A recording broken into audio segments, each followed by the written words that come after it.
Good evening, everyone. Thank you for coming to this evening to the special collections in the main library. We're pleased to have Roy Delbyck here to talk about his collection and his collecting of wartime materials. Okay, but before we get started, I'd like to make two announcements. One is our upcoming book talk in November, on the 12th of November, and it will be by Dr. Fen Chi Shun, who is a retired pathologist. He wrote the book called Diamond Hill, the first book ever of the location of Diamond Hill, where he grew up at a young age. So that should be a very interesting talk, and when the book did come out, it was well taken. So it was a very good, popular book. Okay. Also, I'd like you to save the date for early March. We're hoping and trying to make sure we secure the VC for a talk down in our new exhibition area on the second floor. That should be up on the second floor. Up on the second floor. So hopefully you can save the date. We'll make the announcements once we make sure we secure that date in early March. But for now, I have him locked in, but he is quite a busy gentleman. Okay, without any further ado, I'd like to bring up our moderator. Oh, there he is. And I'd like to bring our moderator, David Bellis, who also runs a popular website, Gulo. And he'll be our moderator for this evening. Okay, enjoy the talk. Hello, and thanks for joining us this evening. I've heard Roy's talk before, so I know you're in for a treat. But perhaps just to take a moment to look at the three ingredients that make his talk so special. Number one is the ephemera. An ephemera is kind of a polite way of talking about trash, rubbish, the things that we normally throw away. Might be receipts, letters, pamphlets. So the miracle is that 70, 80 years later, they're still here. You know, in Hong Kong at the moment, we're struggling to preserve our post boxes, which are made of cast iron. And yet here, these little flimsy bits of paper have not only escaped the waste paper basket, they've also, in China's case, they've survived the war with Japan, the Civil War,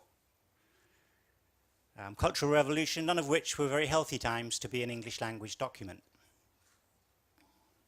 Number two, then, is Roy's collection. Roy doesn't have a few scraps of paper. He doesn't have a waste paper basket's worth. He's got a whole antique landfill going on. He's got over 10,000 items.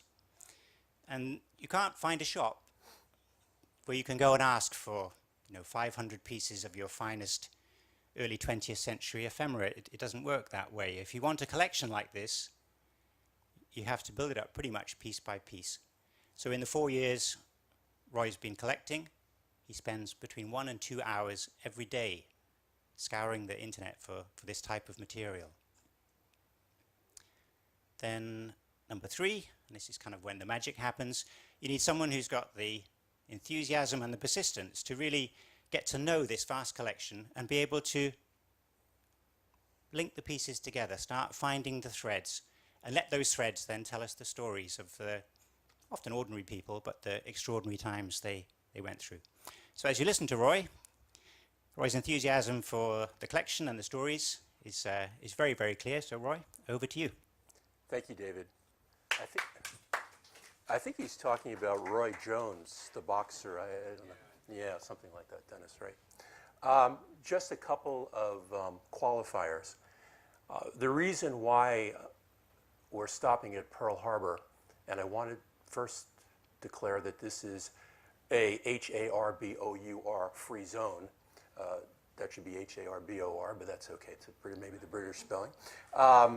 Is I hope that there will be a second part where we'll go through the end of the war. And Pearl Harbor seemed to be a pretty natural place to stop because at that point, of course, the U.S. and the other allies joined China in its fight.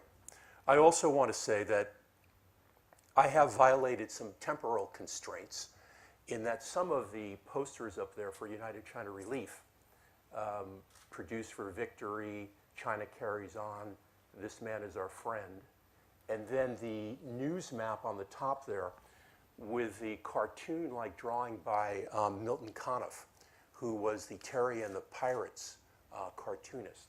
Those go beyond 1941, so apologize for that. I'm also a little perturbed because each time I look at This Man is Your Friend, he really looks like Ichiro Suzuki, the great Japanese baseball player. But we'll leave that one aside. A couple of qualifiers. I'm not an academic, so I don't profess to have an academic's knowledge. I go as deep as I want as a collector, or if I choose to, I can skim 10,000 feet, above the universe. I also tend to collect English language materials. I have many, many Chinese language materials or hybrid materials. My Chinese, as I described in a previous talk, is some writing, some reading. It's all some. And because of that, some of the Chinese language materials, in addition to access problems or just finding them, may not resonate with me as much. But let me get started, and then I hope that there'll be lots of questions at the end. I'm starting in the first slide, not at the beginning of World War II for China, not in 1937, but I'm starting, and they're a little bit inverted, with a speech in 1929 by David Yu. He was the second Chinese head of the YMCA in China. He was the head of the YMCA for 16 years, and he had, I believe, an MA from Harvard. He may have had a PhD. And what's really interesting about his speech, which was before the Foreign Policy Association in New York, is the optimism that just permeates his comments. That here we are on the cusp of a new decade. We finally have a government in place, sort of. It may not be completely stable. And what we're looking at is a decade of no civil war, a decade of prosperity, a decade of educational opportunity for all, women included.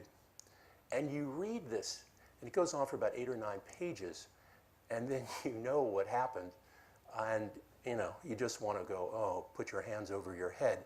But it's interesting to just remember, at least in some quarters, the optimism. And I don't think that, Mr. Yu, okay, he's talking to Americans, he wants support for China.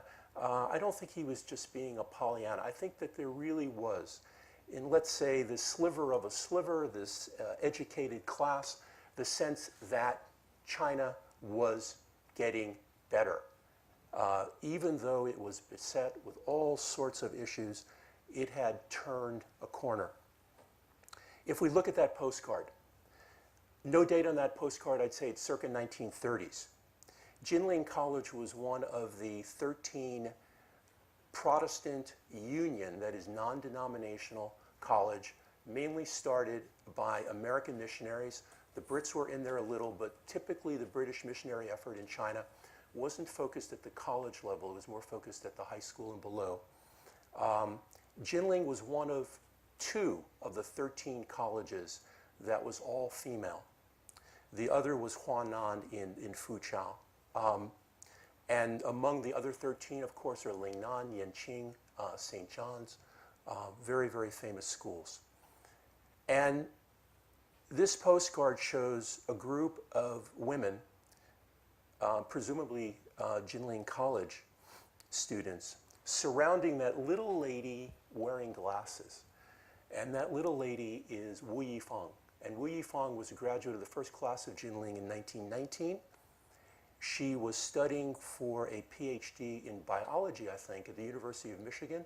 In the mid-1920s, the nationalist government was installed, and they said all of these foreign schools, these missionary schools, need to have a Chinese president. Now, Jinling was founded by a woman named Matilda Thurston, whose husband happened to be a secretary of the YMCA. Matilda Thurston, I believe, was the Smith alumna. There were very close ties between Jinling and Smith, and also Bryn Mawr and Wellesley to a certain extent. And Wu Yifeng was contacted, and they said, do you want to be the president? She had very little administrative experience, and she accepted. So about 1928, 1929, she became the president of Jinling. And she went on to become one of the most famous women in all of China. She was the only female signatory for China of the UN Charter in 1945. She could have gone to Taiwan, but she stayed. And she held on to Jinling as long as she could. And then sometime, maybe 1950, Jinling was incorporated, so to speak, or subsumed into Nanjing Normal. And the campus, if you ever have the opportunity, please go. It was designed by the American architect Henry Killen Murphy. It's beautiful ochre and the cinnabar pillars and the pagoda roofs, although it's in a bit of a rundown condition. But what makes this postcard so prophetic and sadly prophetic is that the Jinling graduate was the new Chinese woman who was holistic in her achievements. It wasn't only cerebral. PE was a very large part of the curriculum. We're developing the whole woman. Making China safe. And of course, we know what happened about 7 or 8 years later during the Nanjing massacre. The campus was evacuated. There was a senior administrator named Minnie Vautrin, an American woman, who established a sanctuary for local women in Nanjing. About 5,000 to 10,000 women went onto that campus. They also went on to University of Nanking, which was another of the 13 Christian schools. And she helped make China safe, but of course in a very different way than the postcard creator intended. And the story of Minnie Vautrin, as many of you in this room may know, is quite a sad one. She was so distressed by what she went through, and no need to go into it too much, but it was an imperfect sanctuary. The Japanese soldiers would come in unpredictably, take and rape or whatever, and she gassed herself to death in 1941 when she was on home leave. So making China safe. The sense of China getting better, that's that pamphlet in the lower left-hand corner, which was put out by the Nanjing government 1 month before the Marco Polo Bridge. And it just screams, look at all these achievements.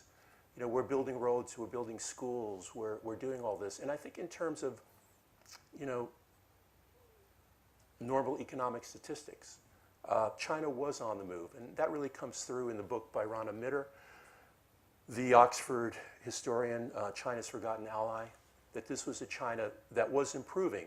Now, how much of that improvement affected the great bulk of the populace? Okay, but things were getting better. Now, this pamphlet is stapled. I've never opened it because there are two schools of thought. You know, when you have a staple or a pin, or usually a safety clip, which is then bleeding onto, you know, the document, do you remove it? I've decided, yeah, there's a lot of progress in there, and I'll just, you know, let it sit. Now we come to what I have come to believe is one of the most significant events in the history of the Chinese Republic, and that is the kidnapping of Chiang Kaishek in 1936. I think that was an absolute game changer. Now, I'm not an academic, so this is just an enthusiast's point of view. So Chiang Kaishek gets kidnapped by the young marshal in Xi'an. The country is ticked off at Chiang Kaishek because he has a strategy, look, we can't fight the Japanese, let's trade space for time. The Americans will eventually come in, probably. My long-term issue is, of course, the CCP, the communists. And he embarked on a series of what he called eradication campaigns. in the 1930s, and he came pretty close. But the CCP slipped out. I think it was Jiangxi province. There was a series of blockades or blockhouses. That's what the KMT established. They slipped through a breach and then the Long March, but he was still very much focused on eliminating the CCP. Then he's kidnapped, and his life was certainly in the balance. And during the 2 weeks that he was held by the young marshal, he said, "Give me a Bible and give me some water and maybe some bread," and not much more than that. And the country rallied around him. And from what I've read, he would have been killed. He would have been killed. But for Stalin said, "Look, I don't want the Japanese biting at my butt, you know, in the West." And Chiang Kaishek is really the only, excuse me, Mao Zedong, but Chiang Kaishek is really the only leader who can rally the country in the fight against the Japanese. So reportedly, over the objections of Mao and Zhou Enlai, he said, "Get this guy freed." It's still pretty tense. You know, the madam went to Xi'an. First, her confidant consultant, Donald, I think the Australian, went. Chiang Kai-shek gets released. But it's really, I think, kind of a poisoned chalice. He's at the apex of his popularity. But one of the conditions for his release is this united front, or the second united front, that the country was demanding that the KMT, the nationalists, and the communists come together as one to fight the Japanese. And I think you can say a lot of things about the guy, but I think he probably knew that the seeds of his destruction were perhaps being sown. But anyway, there's a whole mythology about his captivity, about his escape, his recapture. What happens is he's staying in some temple complex, and this is in an interview that the Madam Chiang Kai-shek gave to Halit Abend, who was the New York Times reporter in New York in the 1930s. And he hears this ruckus. I think his entourage is being wiped out. He's wearing a Chinese PJs. He jumps over a wall. He hurts his leg. He's crawling around, and he sees a white hair. And he follows the white hair in the dark. Maybe this is 2, 3 in the morning.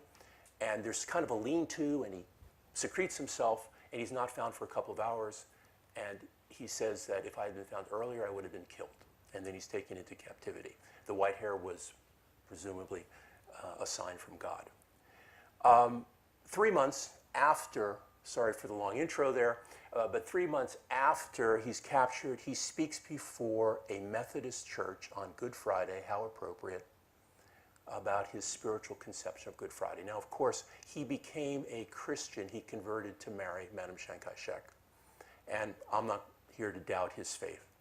But he tells the tale of his captivity and how, like Christ, he went through tribulations and he needs to forgive his enemies, etc., etc. It's a very interesting document.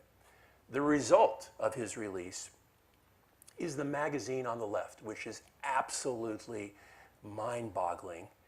Now, this magazine, Democracy, didn't last very long because soon after it began publication, I believe in 1937, the Marco Polo Bridge incident. But look, in the same issue, you have an article by Zhou Enlai, and then you have an article by John Leighton Stewart, the head of Yenching University, who was the last U.S. ambassador before 1949, about General Chiang Kai-shek and appreciation. It's cognitive dissonance when you look at that cover. Speaking about Yenching, the document on the left is a great pamphlet. It's beautifully written by Grace Boynton, who is a very, very famous English professor at Yenching. Yenching was located in Peking, also designed the campus by Henry Killam Murphy, and the Yenching campus is now the Peking University campus. And it's about the disruption of life, her idyllic life. In August 1937, the war had already started. Of course, nobody knew how big it was going to be. And it's what happened in August 1937. The document on the right is a missionary account. There are many of these accounts, and this one talks about folks being evacuated.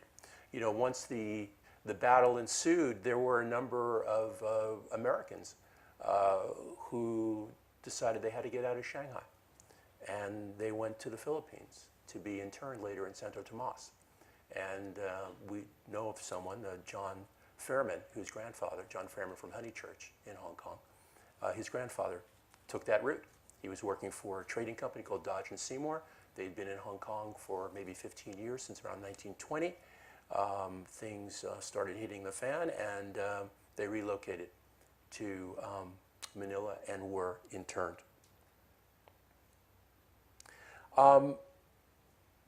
The background, or not the background, the backbone, or the program of the KMT, or Chiang Kaishek, was this New Life movement. And what was it? Kind of hard to describe. Take a lot of baths, be clean, try to perfect your virtue, don't waste your time on extraneous stuff. It's kind of a lot of mumbo jumbo. You know, you read that, and then alongside of it, you have the 3 principles of Sun Yat-sen, and by the end of it, you kind of have a headache because you're not exactly sure what it all means. But this was this New Life movement to basically perfect a kind of a civil education program.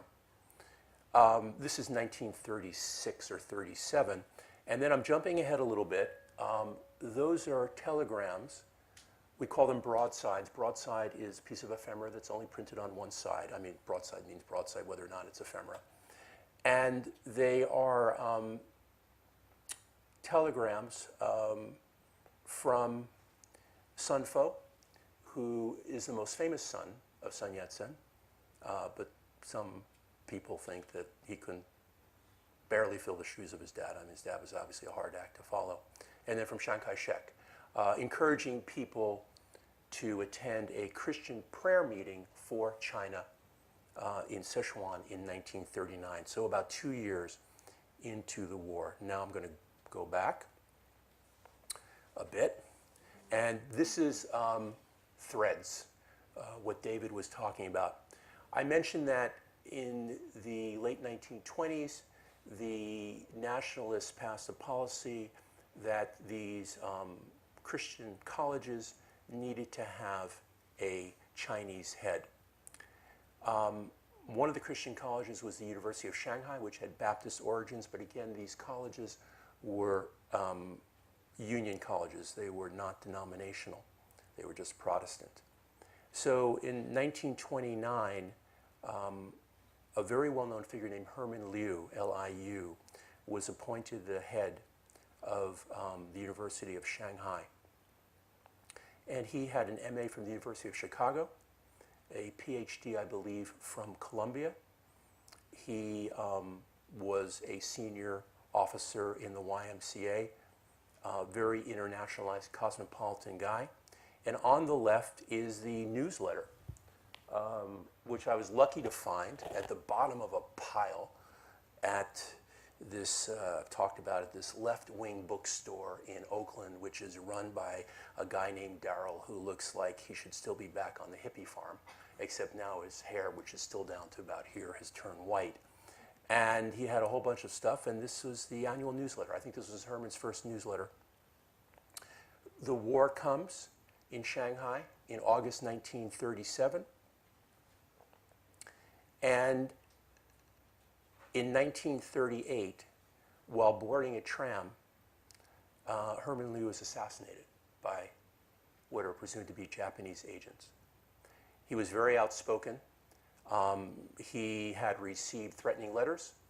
He had received poisoned fruit. I think someone had either thrown or positioned a hand grenade near him. He knew that he was a marked man. He was leaving for Hong Kong the next day. That was in the papers. And he's killed. What you're looking at, that card, is part of what I call the unbelievable unknown unknowns, the things that you have no idea that you're ever going to come across. Part of a card series, The Horrors of War. Now the front is original, the back is a reissue because I wanted to get both in one slide. Horrors of War is a 288 card set that was put out in Philadelphia in 1938 by a baseball bubblegum company called the Bowman Gum Inc. And you may ask yourself, why is a bubblegum company doing a set on the Horrors of War? I really don't have the answer, except that the owner seems to be kind of like a Richard Branson, my mind knows no constraints kind of fellow. And this card series became the most popular non-sports card series in the history of the United States. 288 cards, 200 of those cards deal with the Sino-Japanese conflict. The other two conflicts that are covered more than one card are Italy in Abyssinia and the Spanish Civil War. But the sympathies of the cardsmen are clearly with the Chinese. Below that is a memoir by Herman Liu's wife, which was published in Hong Kong in 1939. She left town, which I think was a good idea for a while, called The Death of My Husband, and it's quite moving. And she became a fairly famous figure in her own right. She stayed in China. She was a suffragist. She published a magazine. When she was in Shanghai, she was the head, I believe, of the WCTU, the Women's Christian Temperance Union, which her mom had worked for. But in the 1950s, I believe, maybe it was the Cultural Revolution, she was declared to be a rightist, and she died in prison. Then we go to the China Weekly Review, and you'll see that the lead article, Shanghai College Case Provides a Real Test of Japanese Sincerity. The China Weekly Review is, just many stories unto itself. It was owned by a gentleman named John Benjamin Powell, an American journalist who came to Shanghai around 1917. Extremely brave, extremely brave. He is banging away on the Japanese every issue.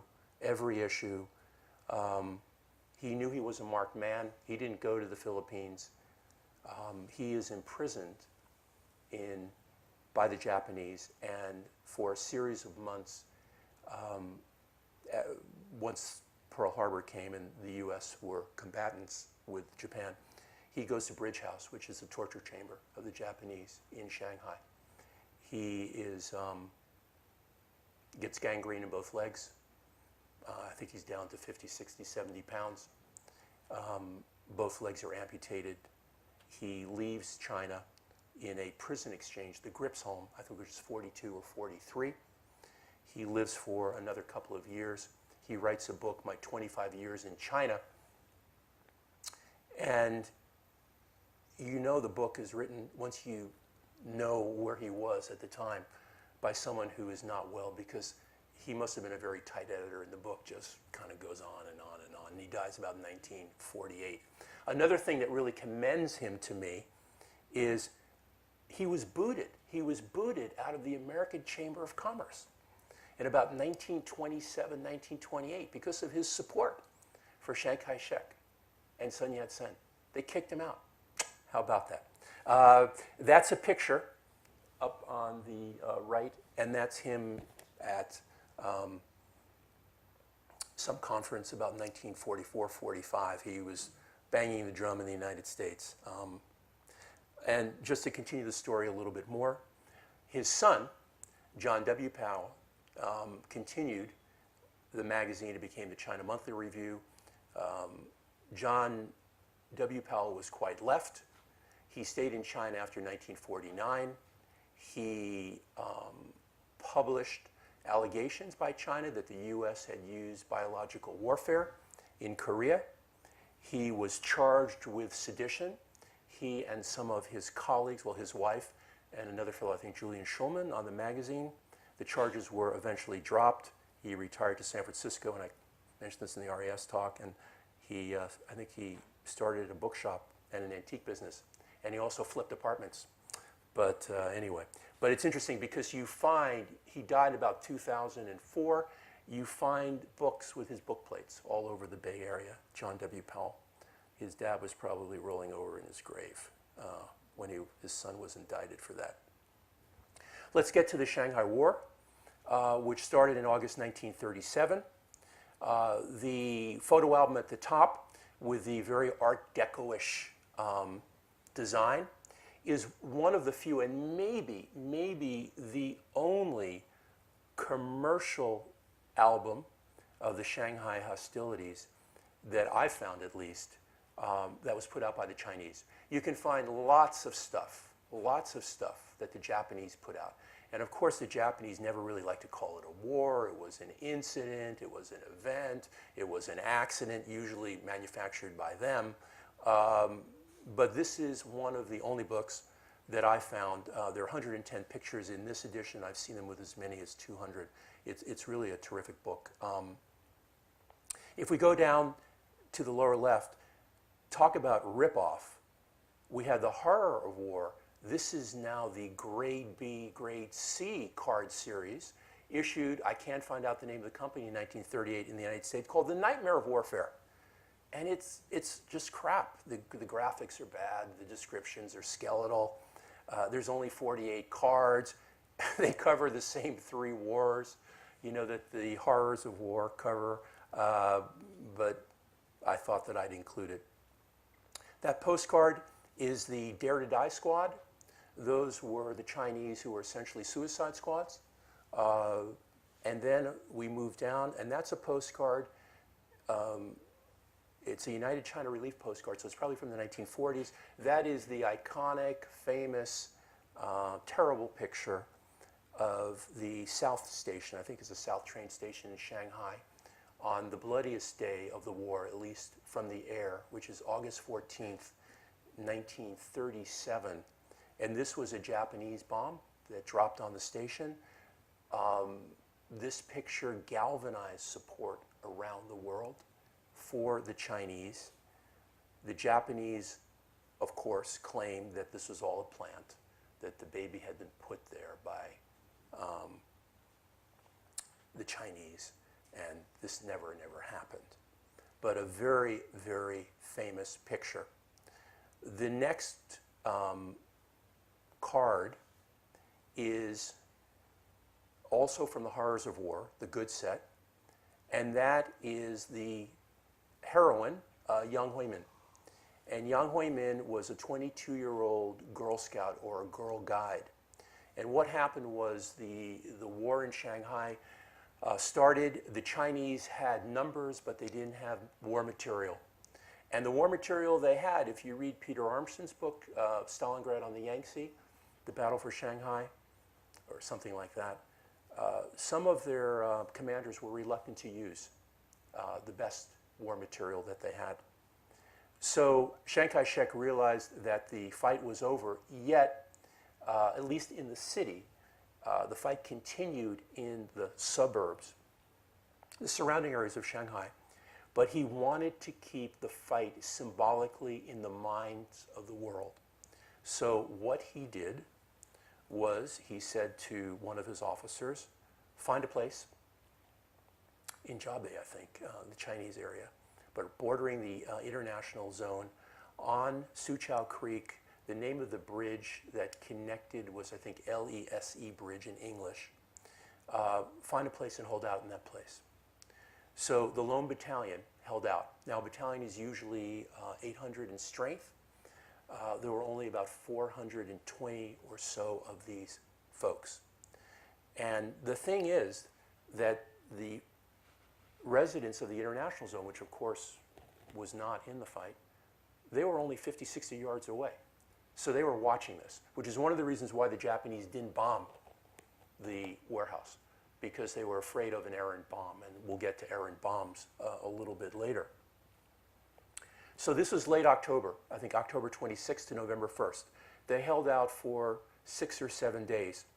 In the middle of the fight, Yang Huimin took a ROC flag and she ran across the bridge unnoticed. She hands the flag to the fellow who is the head. I have his name somewhere in my notes. And they raise the flag. They jerry-rig a flagpole. They take two bamboo branches. They jerry-rig a flagpole, and they raise the flag at the top of the warehouse, which, of course, annoyed the Japanese to no end. And then she says, well, how am I going to get back? She swims back. And on the way back, the Japanese know that she's around, and they're firing at her. So, of course, she's a hero on both sides of the strait.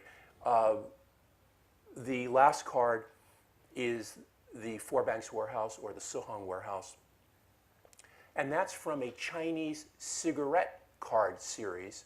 I think about 84 cards. So you could buy this with a pack of cigarettes. And it's interesting seeing the images that are common from the cigarette card series to the horrors of war. I'll leave behind the nightmare of warfare because that's really not worth mentioning anymore. What happened to the Lone Battalion? They lost less than 100. And I think about 350 of them made it across the bridge. I don't know how they did it. But the problem was that once they got into the international zone, they were like pariahs. Well, first, it's great having you here. Like, when are you going to leave? Because there were many Japanese who were living in the zone. So it was this irritant for those in the zone who just wanted to go on with life as normal. You know, like the Who, say hello to the new boss, right? And they were in the zone for, I think, about 4 years. And the head of the Lone Battalion was assassinated, I think in 41, by his sergeant, who was probably paid off. But before that, the head was asked to be the defense minister in the puppet government of Wang Jingwei, and he turned it down. So that's another story. These are some pictures. These are all press photos. Press photos are great because you not only have the original photo, a vintage print, so to speak, but you have, and I'm not showing it here, the caption on the back, which explains what the photo is about, written in the lingo, the jargon of the time, reflecting, you know, all racist stereotypes, but it is what it is. Most of them are fairly nondescript in their descriptions, but starting at the upper left-hand corner and then moving clockwise, we have residents of Beijing. This is early September 1937, looking at newspaper accounts of the fighting between the Chinese and Japanese. We move to the middle picture. Those are residents of Chinatown in Chicago, looking at newspaper accounts. The picture on the right is a Japanese soldier standing outside a wall in Nanjing. Presumably, there's no date. This is not a press photo. Presumably December 1937. Then coming down, on August 14th of 1937, the same day that the train station was bombed, producing that crying baby in the rubble, Chinese planes dropped errant bombs. They were trying to bomb a Japanese destroyer, which was docked, I think called the Zuno or Uwuno. They missed. There were 4 bombs that were misdirected. This bomb landed next to the Cathay Hotel in the middle of the road. Another bomb, I think, hit the Palace Hotel. There was a 3rd or 4th bomb that hit the Great World Amusement Center. And something like 4,000 people were killed and wounded. The carnage was just astounding. The bottom row middle picture is presumably an upper-class woman sewing bandages somewhere in China. And then the picture to the left on the bottom is a soldier escaping into the French concession because the war was only in the Chinese sections primarily. So the French concession, the international settlement, were sanctuaries. War Pictorial, these are 2 issues of the War Pictorial. The one that's folded out, that is another picture of the warehouse. The War Pictorial was a supplement to the famous, iconic Shanghai 1930s magazine, Liangyo, Young Companion, which moved to Hong Kong, I think, in about 1940. And this is a cartoon by perhaps the most famous expatriate cartoonist in Shanghai. Sapaju was his pen name. He was an expatriate Russian, I guess as most Russians in China were. He was an officer in the Tsar's army. And from about 1925, for some 15 years, he worked for at least the British paper of record, the North China Daily News. This is from a book called 5 Months of War. And there you see a cart, hopes, peace, appeals, entreaties. Is she also evacuating? He was a very, very powerful cartoonist. The other great expatriate cartoonist was Schiff, an Austrian. And Schiff was much more of a devotee of like the boulevardier, however that word is pronounced. He drew the Shanghai society life. He has a great accordion-like series of drawings called Maski, which in Portuguese, I guess, means no matter. It's the Shanghai attitude, no bother. And in Shanghai, no one ever paid any money. You always used chits. So at the end of the month, you had some local guy who would add up your chits and you'd pay over the cash. And he has a great illustration cartoon of a Russian woman, very well dressed, and her name is Count Tamara Nochitskaya. So part of the United Front was love and friendship, at least on the surface, between the communists and the Kuomintang. And the items on the left and on the right are in the case, and it's well worth looking at the resolutions and telegrams from the 6th Plenum Central Committee, Communist Party of China in 1938, because the first telegram is a telegram of support from the plenum to our good buddy Chiang Kaishek. It's just, again, a little, disorienting. How the 8th Route Army fights in North China. The 8th Route Army was commanded by Zhu De, but nominally under the KMT, nominally. And there's an article in this pamphlet by Zhu De. The middle item is by Anna Louise Strong. She was a very famous left-wing journalist with Agnes Smedley. I think they were sort of the lefty twins. I mean, there were others. The Kuomintang communist crisis in China. They just didn't get along. So as a collector, you don't have to be fair and balanced, unlike Fox News.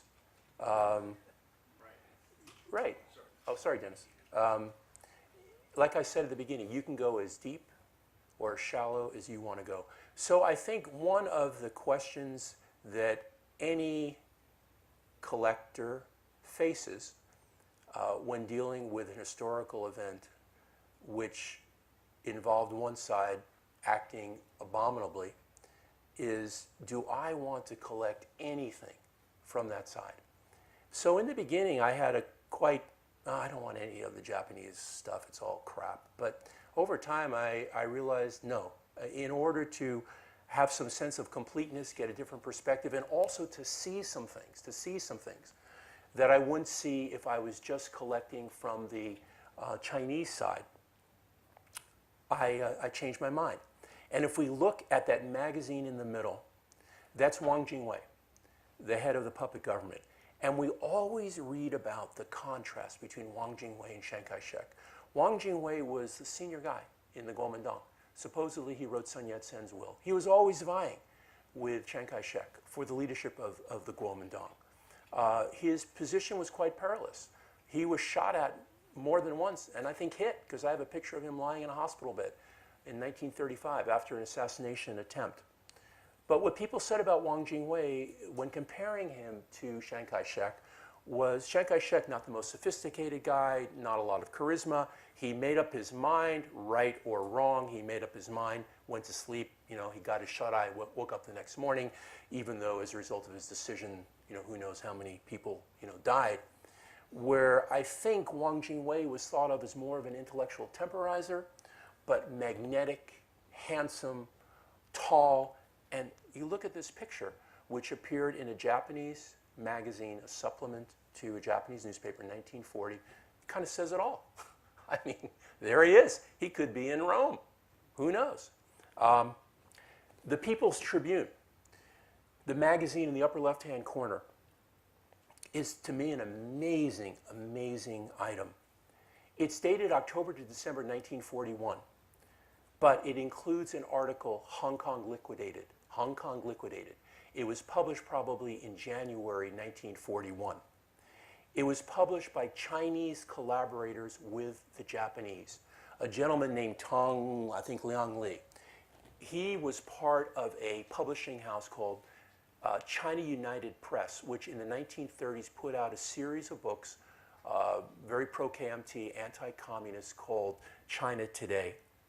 And the line that's taken in this article is an extremely anti-imperialistic line that the Chinese in Hong Kong have been abused, second-class citizens at the hands of the British.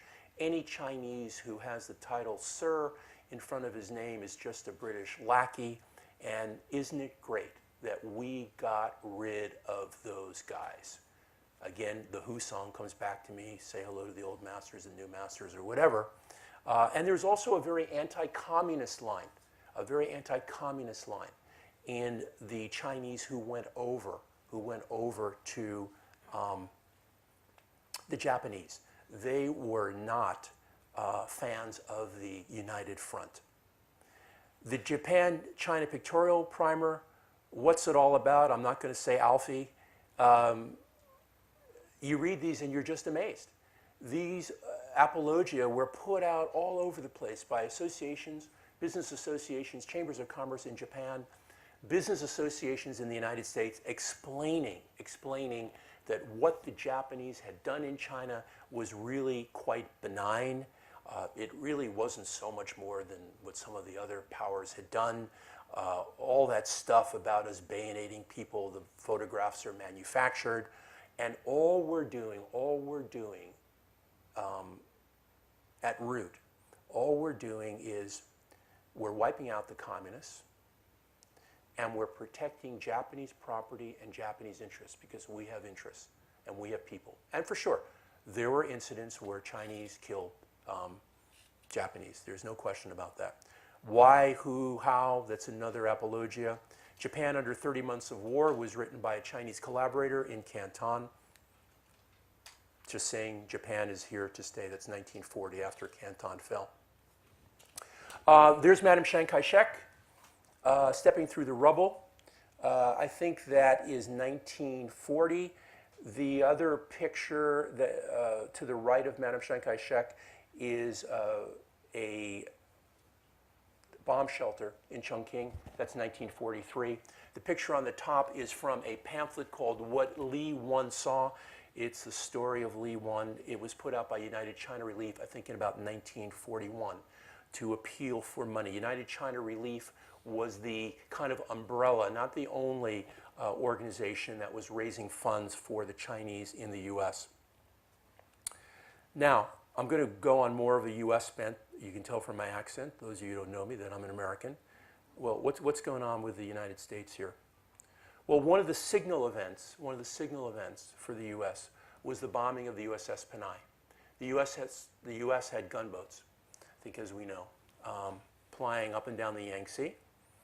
And on December 12, 1937, the day before I think the Japanese invaded Nanking, there was the Panay. It was docked about 25 miles north of Nanking. The Japanese had boarded the boat. They knew of it, I think the day or two before. A number of Japanese planes came overhead. They dropped bombs, they strafed, the boat sank. The boat was carrying civilians because the boat, I think, had two missions. It was accompanying some Chinese commercial vessels, which were also bombed. It was also evacuating civilians from Nanjing. I think 4 people died, something like 50 were wounded. At first, the Japanese said, I don't want to say so sorry, but they said, this is the unintentional. They kept maintaining the unintentionality of the act. They did pay reparations, but you can imagine that this helped to bolster support for the Chinese in the United States. The document on the upper left, that's a report issued by the U.S. Navy on the sinking of the Panay. The letter is very interesting. That's from a year before, when the Panay was berthed in Shanghai. These boats had postmarking privileges. So you could mail a letter postmarked by the boat showing Shanghai, Chifu, Qingdao, or whatever. And then somebody went around and got stamps and postmarks of the other boats that were in Shanghai Harbour at the time, ironically including the Japanese boat. So there you go. The picture on the upper right, that's a gentleman named Luigi Barzini, who became a very, very famous journalist. He wrote a book about the Italians in 1964. There were 2 Italian journalists on the boat, Barzini and another very famous journalist at the time named like Sandro Sandri. And he's dying, and Barzini is comforting him. Because after the Panay was bombed, they had relief boats that took them to shore. It was a very kind of reedy place. And the picture below is of other survivors of the Panay being taken to shore. These are pins and matchbook covers, including the lower right-hand corner, a character that Walt Disney created. I think Holop or somebody. Can you imagine Walt Disney today creating a character that appears on a matchbook? There seems to be some disconnect there. Wasn't one of his most famous characters. But an ice cream cup lid, third from the left. Most of these pins were sort of United China Relief organizations. Not all these pins are from the United States. I think some may be from Australia, the UK. But this kind of gives you the idea, and many of them are in the case. These are tickets, for the most part, to events to support China. There was this movement called, and it was mainly Chinese Americans, bowl of rice or rice bowl parties. So you'll see Tri-City Bowl of Rice Dance, Salinas, Monterey, Watsonville, Kip, artichokes. Artichokes, yeah. That's the artichoke capital of the world, about 40, 50 miles south of San Francisco. And then going down at the bottom right, American Committee for Non-Participation in Japanese Aggression. What a great name. And the reason it was so named is that given the isolationist climate in the United States, they didn't want to, founders of this, didn't want to name the committee, let's attack Japan. So they gave it a kind of an isolationist spin. Let's just not get involved. Let's not get involved. This is 1941, a booklet, a letter from Madame Chiang Kaishek to boys and girls across the ocean, again to raise money for what were called warfans, war orphans. Other materials. The upper left and moving across, going clockwise, that's the KMT in Boston. That's a booklet they put out in 1938. Then there's a broadside, a Chinese appeal to Americans. I'm not sure who the Chinese Patriotic Society was, but basically saying, you've got to stand up and fight Japan. The Voice of China, the Cleveland Chinese Student Society. That's 1938 or something like that. They were Chinese students in Cleveland. And then the 2 books at the bottom, the left and the middle, Shall America Stop Arming Japan? America's Share in Japan's War Guilt. Hey, America was supplying of all the materials that Japan imported that had a potential war purpose, 90%. So scrap iron, fuel, And these were to appeal to the U.S., stop, stop, and then boycott of Japanese goods, mainly hosiery, because silk, raw silk from Japan was a big import into the United States, and most of that raw silk was used in socks and stockings. Some pictures. These are Chinese students in the United States, college students. If I remember, it's Bryn Mawr, Mount Holyoke, Columbia, and Ohio State. The one who's wearing the most threadbare coat is the lady on the right. She's going to the public school, Ohio State. It's just interesting to me. Medical aid for China. The moving across, this is right after Pearl Harbor. She's wearing a pin, oh, sorry about that. She's wearing a pin U.S.-China because the war had been joined. And then, interesting, a rally in Washington, D.C., I think this is 1938, not a Chinese face in sight. I think this is a fairly left organization, Hands Off China. And then we come to this fellow. What does he have to do with anything? Who is he? Well, the reason I stick him in is that, while we Americans can, beat our breasts and talk about how wonderful and exceptional we are sometimes, and how we came to the aid of China, and we certainly did, what we can't forget is that those positive feelings about the Chinese existed in a society that was still heavily racist and very anti-Chinese in its attitudes and also its laws. Who is this guy? This guy is an extra on the set of the film Good Earth, the Pearl Buck novel of the same name.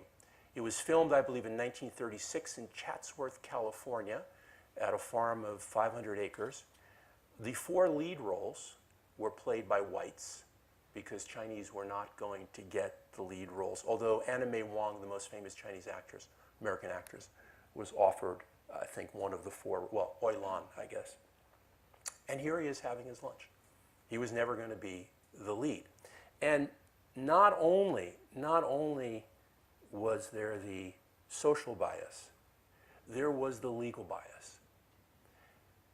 I'm sure many of you in this room know about the Chinese Exclusion Act. It was the only immigration law in the United States that was directed against a particular ethnicity. Now, certainly, it wasn't easy for other Asians, Japanese included. They couldn't become citizens. But the Chinese Exclusion Act existed, and no one could get in, starting about 1882, except for, I believe, merchants, diplomats, and there may have been one other class of people. 1882, I think Chester Arthur's administration. Then it was renewed in 1892. And then it was made permanent by Roosevelt in about 1902, which set off riots in China from about 1902 to 1906. So the war comes, and the Chinese Exclusion Act is still on the books. And people in the Roosevelt administration are saying, we're open to charges, and I'm sure Japan was charging this. I haven't seen any documents to this effect, but Japan was saying, hey, my Chinese brethren, why go with the country that excludes you? They're not your friend. So in 1943, the U.S. repealed the Chinese Exclusion Act. And I think it was as much an act of political expediency. We can't be seen in this light as it was for, hey, this is just wrong. And it was the Magnuson Act. And Warren Magnuson, who you know, was a House of Representative fellow. He then became a senator from the state of Washington. And certainly there were people who were moving for the repeal of the Chinese Exclusion Act with good intentions. So it was repealed. 2 things.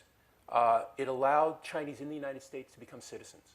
Just think about that, to become citizens for the first time. The second thing, now there may have been a few citizens, but I think largely they were not citizens. The second thing is it established a quota. And the quota that the Magnuson Act so magnanimously established was 105 visas a year. 105 visas. So this is a letter from Cordell Hull, who was the Secretary of State under Roosevelt, and it was responding to an inquiry from a fellow in San Francisco. Of course, California being the source of a lot of the initial anti-Chinese feeling that resulted in this terrible legislation. And in this letter, boy, you talk about diplomatic obfuscatory language. Whoa, what is he saying? The legislature has the prerogative and the executive, blah, blah, blah. But the long and the short of it was that the Exclusion Act was repealed in 1943, together with the U.S. giving up all extraterritoriality. The Brits did the same in 43. It was part of the same peace that we can't be seen to be supporting the Chinese in their cause for freedom, yet still be enjoying these privileges. Now we get to a more salutary story, and that is the Flying Tigers. The Flying Tigers, it's sort of a complicated thing in terms of their history, but I'll try to be very reductive because we should have time for Q&A. Claire Chennault is retired from the Air Force. I forget what rank he retired at. He goes to an air show in Miami, I believe in 1936.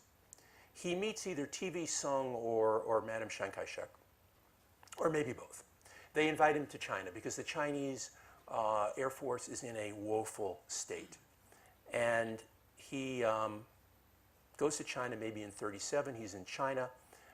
He was there during the Shanghai War. As a matter of fact, I think he went up in a plane and he knew why the Chinese pilots let out errant bombs, because they were letting them out too low. They were used to, I think, bombing at about 7,500 feet.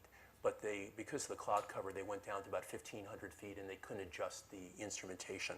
Dennis, you're shaking. I know you're a pilot. I'm just recounting what I've read. Anyway, the Chinese are asking for support. The U.S. is a non-combatant until December 7th, 1941. Roosevelt is sympathetic, and there are movers in Roosevelt administration. Tommy the Cork Corcoran, who was sort of a master K Street fixer, and his assistant Lachlan Curry, they get together with TV Sung, and they create this company called CAMCO, Central Aircraft Manufacturing Company, for this off-the-books operation where they take 100 Curtiss-Wright P-40s that were destined for the Brits. They send them over to Burma for the Chinese. 300 military resign honorably from the Air Force, the Navy, and leave to go to China because they couldn't be on active service. They're employed by CAMCO, and they make pretty good money. And they are preparing. They're preparing because I don't think they take their first mission until after Pearl Harbor. But they're mainly in Burma in the early days. They have one-year contracts. So this fellow on the left, whose name is Carl Quick, I think he was a mechanic with the Flying Tigers, so about 300 of them, 100 planes. This is his payout. Now what happens? What happens is the U.S. Joins the war on December 7th. And here's this off-the-books operation. No institution really likes that. And people are saying, and of course, Chennault was a real maverick. Chennault was a maverick. He was an absolute air strategy genius, and he was always butting heads with Stilwell, who became the head of the China-Burma Indian Theater, Joseph Stilwell. There is no question that Stilwell's knowledge of China was deep. I mean, I think he had been in China for four different times, starting in the 1920s. He spoke Chinese. He knew China well. But he was an infantry guy. He was a boots guy. Chennault was an air guy. So the Flying Tigers start their missions. They have fantastic success because Chennault recognizes what the limitations and the strengths are of the P-40s versus the Japanese plane. My understanding that the P-40 was slower, but it could go up and down very fast. So he was always bombing in a vertical movement. But then, of course, the bureaucracy says, oh, we got to bring these guys in, to the Air Force. Stilwell dispatches a gentleman named Bissell, I think, who was a general. And this is just unbelievable. He says to the Flying Tigers, you join the Air Force or just go home. Go home. I think 90 of the pilots went home, and a number of the mechanics. Now, Chenault stayed over and became a general, but most of the pilots left. So Quick, I'm not sure. I think he left. And the document on the left is his payout from Camco.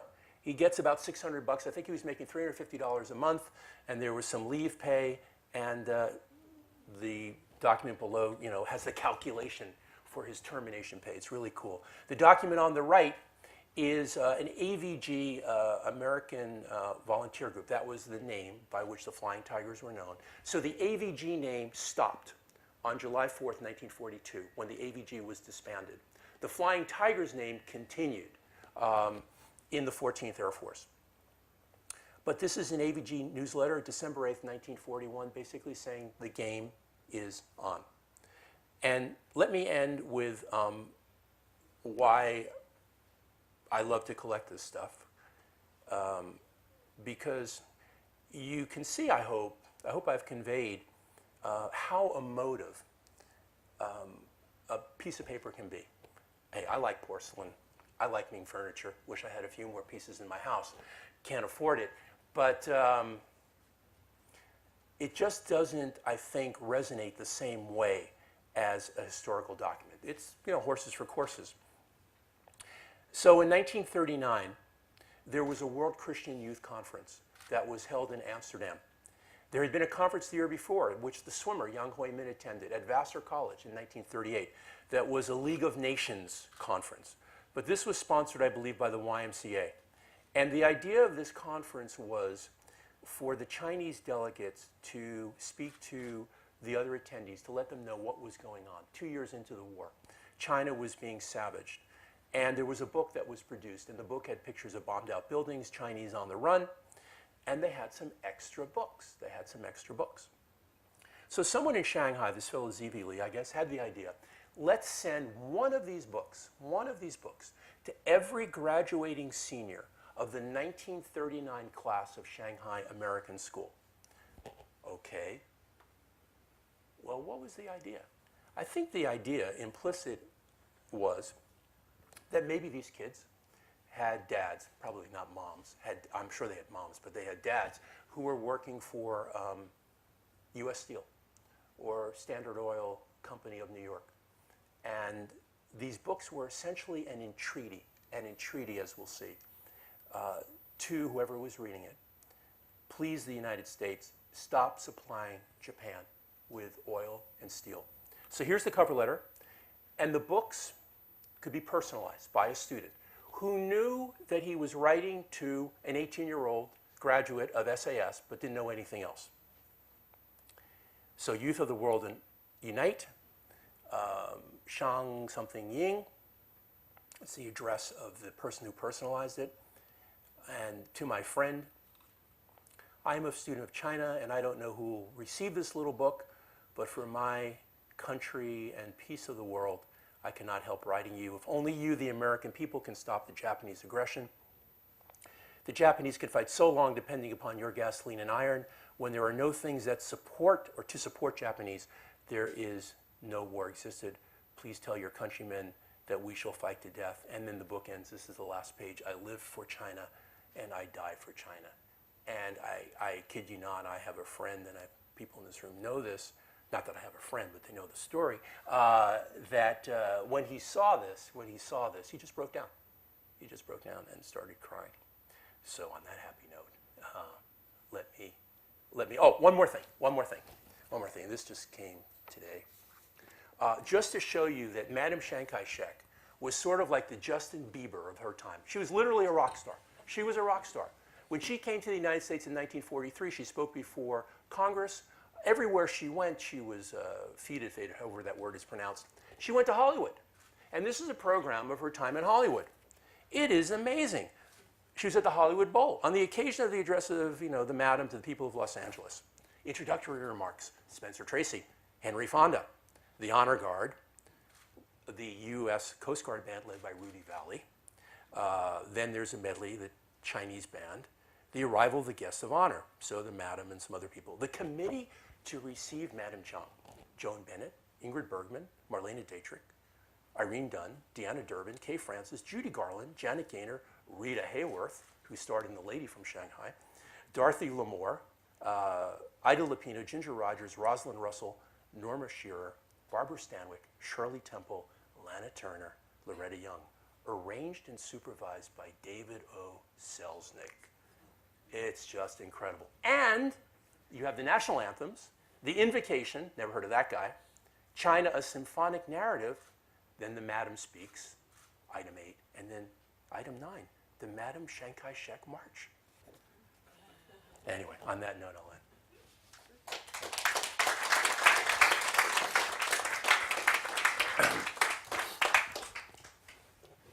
Thanks, Roy. It's really unique, the material you show, and I love the ephemera because it just gives you a sort of a human, personal glimpse that you don't get from the big, government level records that we often look at for history. Yeah, it's wonderful. I've got 2 quick questions, then open to the audience. First one, what happened 4 years ago? What got you started on this path, and how's the path shifted over the years? I went to Fine Arts Asia, which is held every year in Wanchai, same time as the Sotheby's auctions, and there were paintings of Chinese tradesmen done by a studio in Peking in the 1880s on pith paper. The colors were quite vibrant, and little did I know that that was the genie coming out of the bottle. And one thing led to another. And in the beginning, I think, as you know, David, that mainly collected books.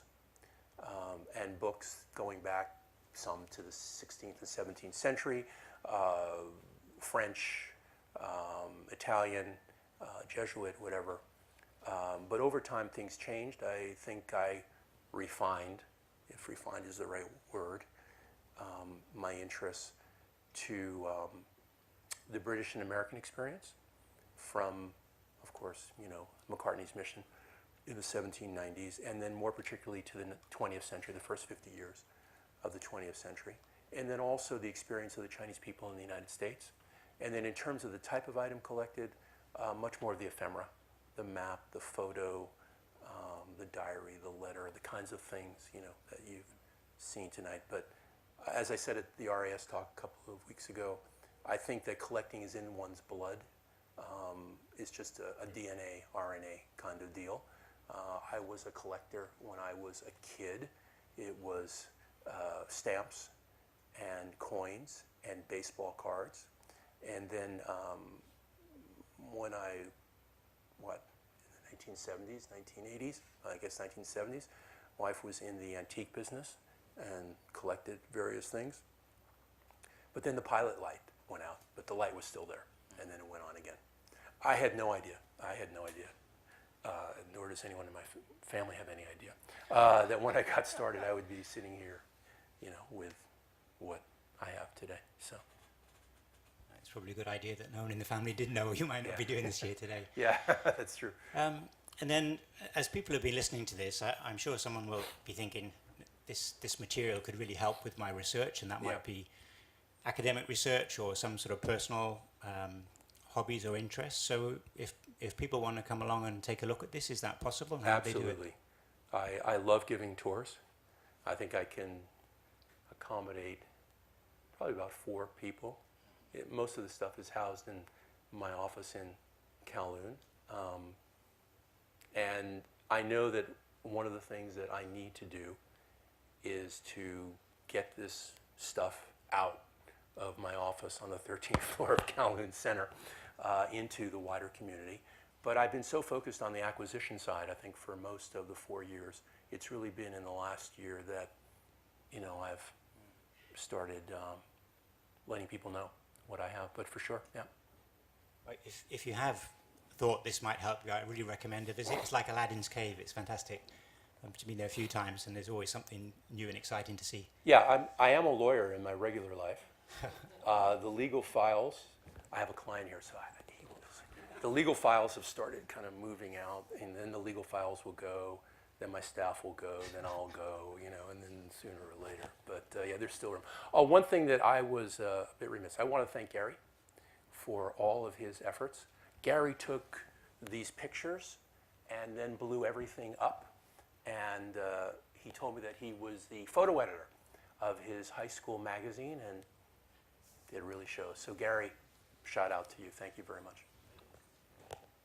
So, open to the audience. If you've got a question, pop up a hand and we'll get your microphone. Shoot, Dennis. So, even today in the United States, Yep. if you ask someone in Boston to put a pin in exactly where Denver is, they could hardly do it. Yep. So in 1937, 36, 35, there was this huge empathy for China in the United States, which lended to then support for China, and then we went on from there. So my guess is most Americans didn't know where China was particularly, didn't know what bordered it. So what caused this, do you think, I know you're not a historian, but what caused this empathy and later support for China? I mean, was it the 100 years of assimilation of Chinese into the United States? Was it the leftist movement? Was it the fear of Japan? What caused this groundswell of support for China in the United States that you found through your study? I think that, you know, the U.S. likes to support the underdog, and China clearly was the underdog in the fight. And then when you had pictures like that baby in the train station, and then when people found out about what went on in, you know, Nanjing, it certainly wasn't a smooth line, but there were a number of events, and then there were a number of people. You had missionaries who had come back from China. You had people like Pearl Buck, and you had someone who was so mediagenic, like the Madam. Because remember, she was kind of a U.S. person. She graduated from Wellesley in 1917, I know, because I just got the 1917 Wellesley yearbook. So I think it was a confluence of factors, but you're right, the geographical knowledge of the average U.S. person is absolutely abysmal. I mean, the story I always tell is of a friend in Taiwan whose dad served in China, I think, during the war, Steve Drace. He was in Taiwan for a couple of years, and his dad would write him, "Hey, Steve, how's it in Tahiti?" Yeah, so, I mean... Started with a T. It started with a T, and the second letter was A. Yeah, and H is close to I. But, yeah. But I think the folks who had lived in China, who had come back, were, call it the Chinese diaspora. I think that they were key.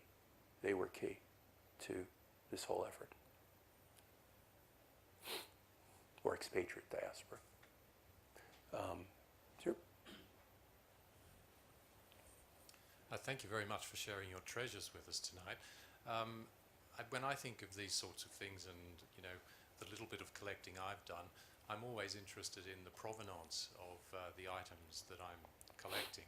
I just wonder, is that an issue for you? Have you been interested in trying to ascertain where these items have come from, through how many hands they've come? Is that important, or is it just the item itself that's important? It's more the item itself. I mean, if there is some association in terms of who owned the item, that can be interesting, but it's mainly the item.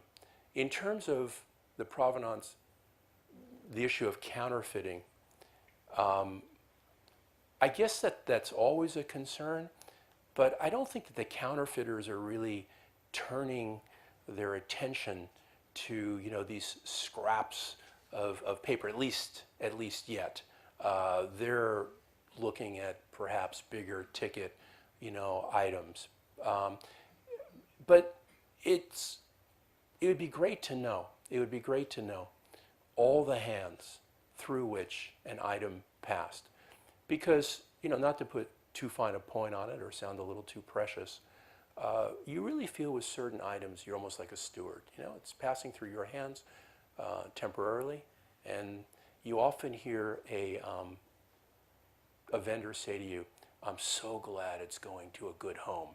Now, of course, that's just vendor rap, but to a certain extent. But you know, so where I can find that out, great. But a lot of the time, you just don't know. You just don't know. In terms of where I source most of the stuff from, I would say a lot from the United States, but also the UK. China, less because the stuff left or was destroyed, but there's still stuff coming out of China, and a lot of stuff, of course, going back to China. Hong Kong, in the beginning, I bought from a couple of Hong Kong vendors, who we all know. I think Jonathan Wattis and Chris Bailey and Lawrence Johnston and that crazy Frenchman Yves Azamar. But over time, I've bought less from Hong Kong and more overseas. Yep. You talk much about Chiang Kaishek. Would you summarize it in a few sentences? What do you think of him as a hero or as a human being? Wow. Wow. Yeah, I think he is heroic in certain aspects. He had an impossible task, absolutely impossible task. I mean, ruling China for him was like one foot on a banana peel and the other foot in you know what. I mean, he never had full control over the country. It was extremely factionalized, and he played one faction off against another. But he was certainly right. I think he was certainly right in his idea of trading time for space. And you know, another thing about Xi'an, the Xi'an incident, that was perhaps a negative for him or negative for the country, is that when the Shanghai battle started, I think he was under a lot of pressure to throw everything he had, into the battle. And in the Armson book, if I remember correctly, there's some statistic that of the 25,000 officers who had graduated from Whampoa in the preceding years, I think something like half were killed. Half were killed in Shanghai. You just imagine that, you know, half of your trained officers, you know, gone. So I think he's a mixed bag. I think he is a great person, a great man in many ways. Incorruptible, but there was the penumbra of corruption around him. So, you know, Wen Jiabao's grandmother, you know, or mother, with her 90 million, we know kind of where that came from. The leader may not have gotten rich, but others around him certainly pulled the levers. It's a mixed bag, but I think his reputation is in kind of a rehabilitative, restorative phase. There was a biography that was written a couple of years ago by a guy named Jay Taylor, which took a different light on him. And even in the mainland, they're looking at him differently. Of course, initially they denied that the nationalists ever fought. You know, that it was all a fight that was taken to the Japanese by the communists. And unfortunately, a little bit of that line is seeping into Hong Kong these days. But they're recognizing that, you know, he was the leader of China. So a flawed individual. Yeah. Did he break bread with gangsters? Yeah. Did he do a lot of like terrible things? Did he bomb the dikes and flood his own people? Yeah. But he had some tough decisions. My sense is that history, as we go on, might treat him a little more kindly. I don't know. And your feeling? I think most job he did was beyond him. First one, he was head of The Whampoa Academy. Whampoa Academy. You know, he only studied soldiers. He went to Japan to study what do you call it? Militaries, yeah. Not general military school, but military for the what do you call it?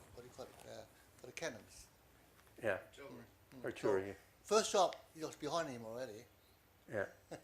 But you know what? I think, though, if you look at some of his strategy, and I'm not a military strategist, he was right about Burma. I think Stilwell was wrong. You know, Stilwell wanted to carry the fight in Burma, and he didn't want to commit his troops to the extent that Stilwell wanted. And I think that history, Barbara Tuchman, you know, notwithstanding, the little that I know, you know, Stilwell's strategy was not the right strategy. But Chiang Kaishek was under so much pressure.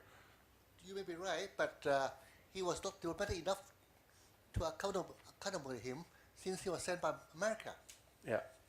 Yeah.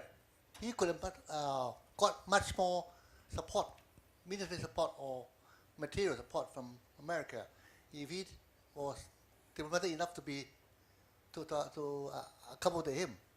Yeah, but I think Stilwell took one look at the guy, and it was like death match. I think it was death match. You know, what did he call him, the peanut? You know. Ginger, I mean. Yeah. Oh no, I mean Ginger was the American name. Peanut. Yeah, what do you peanut. call him, Yeah, but it's a great question. It's a great question. Far be it from me. I can just give you some of my impressions, but that's a very, very good question. Yep. Hi, thanks for the great presentation. Thanks. I have a question. How do you think about the contemporary audience in Western countries? Has there been any kind of renewed interest for the China aspect of the Sino-Japanese War? Because I know, Renan Mita, you mentioned the book. Are there any other kind of books or general interest that's been raised? Well, you have the Mitter book. You have Armson's book. I sure hope there's interest, because someday I'd like to find an institution to buy this. I mean, I think people realize that given the current state of tensions between China and Japan and China and the U.S., there are still a lot of unresolved issues. And many of those issues go back to the Second World War. So yes, it was 70 years ago that the war ended, but the issues go on. You know, I read an op-ed piece about how China keeps banging on Japan, and the Observer made a very interesting comment, which was that on Chinese TV, on mainland TV, over the course of like 10 years, in TV shows that broadcast on TV, more Japanese were killed than the entire current population of Japan. And I have no sympathy for the Japanese. I mean, you know, what they did is just absolutely abominable. But of course, you know, there is some historical irony in China asking Japan to come clean, when of course China has, you know, they're a serial eraser of their own history. But Japan should come clean, and Japan has kind of intermittently come clean. So I think that these issues are still very much with us. In terms of the audience in the United States, you know, I don't know. I mean, is it an ahistorical society that we live in? It's just the moment, the Twitter, the whatever. But hopefully that there'll always be enough people around to be interested in this kind of stuff. I sure hope so. Roy, we're going to take one more question. Sure.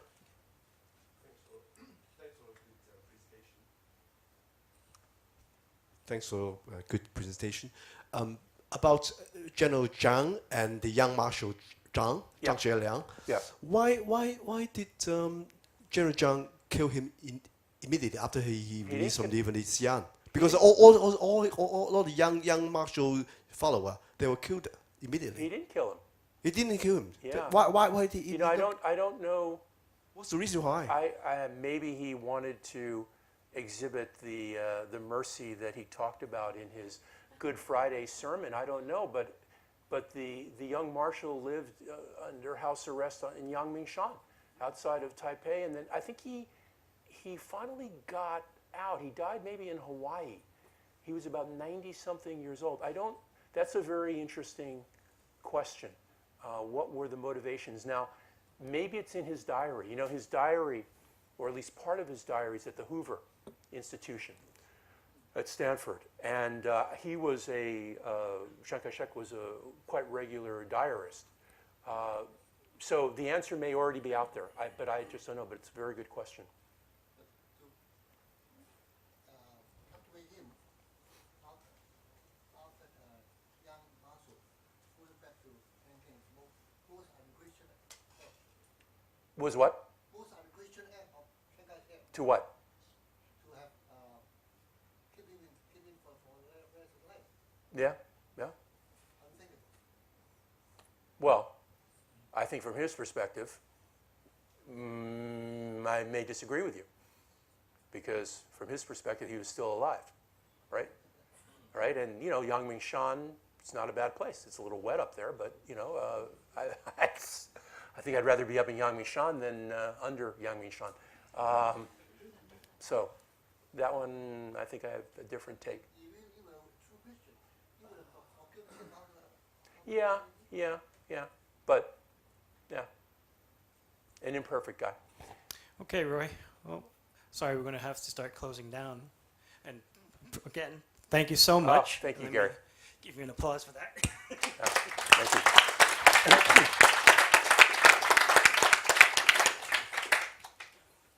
And the libraries would like to present you with a copy of our Hong Kong Oh. Almanac and Directory. Cool. Right. Very cool. And David would like to present you with a Hong Kong Library. Thanks, Gary. Hi. Thanks, Peter. Thank you very much. Thank you very much. We'll do it again. Okay. Thank you. All right. Thank you, everyone, for coming. And hopefully, we'll see you next month at the Diamond Hill Book Talk. And Roy, if your office is getting too crowded and you do want to discard things, there are these places called libraries. You're actually standing in one right now. We do have actually a very strong historical collection in our special collections, but we can talk about that later. Well, this room over here, if you've ever been in it, is the Morrison Library. Morrison being the first Reverend Robert Morrison. first missionaries. It is unbelievable. So if you want to give exposure to researchers, we can get up to about 10,000 people coming through our doors in one day. So bear that in mind. Thanks both of you for your talk.